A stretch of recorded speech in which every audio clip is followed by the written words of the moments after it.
Arestado ang sarong 46 anyos na negosyante sa Albay, huli sa subo at pagpapabakal nin mga peking sigarilyo sa mismong pagrugaring kaining tindahan sa barangay Kinalikab, Santa Baco City, alas 10:22 din aga kasuudma, Nobyembre 10. Pigbisto ang akusado na si Rod Adilao, residente kan Zone 6 Barangay Basod, parehong syudad.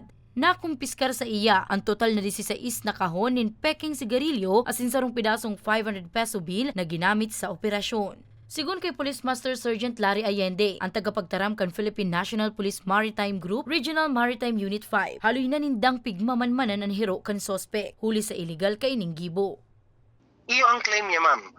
Dahil po siya aware. Pero po sa muya pong pag-iimbestiga, ini po haloy niya na po ining kumbaga business na kung saan ang sa iya pong supply bako man po direkta hali sa manufacturer, kundi hali pa po ini sa other regions, specifically in Mindanao area. Actually po, very surprised man nga niyo po so operating team na arog kato kadakol ang sa iyang stock. Nada ko pan sospek sa kusog kang pinagsararong pwersa kan HRMU-5 na pinamamayuhan ni Police Captain J. Steve Lozares, Albay Marpsta, asin Tabaco CPS sa pagkikipagtabangan man kan Regional Investigation Division, Bureau of Internal Revenue No. 10, Legazpi City.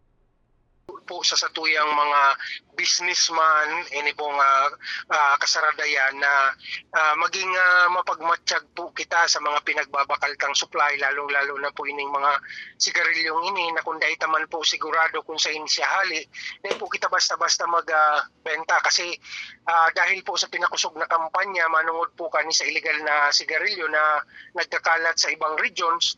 Ini pong mga illegal na items na napapadigdi sa ibang lugar kung saan saro po sa Bicol region sa naupaan kan ibang item. So mag-ingat po kita na magbakal as in siguraduhon ta po na ang nababakal ta pong item is legit and talaga pong nag-aagi po sa tamang pagbubuwis sa satuyang gobyerno.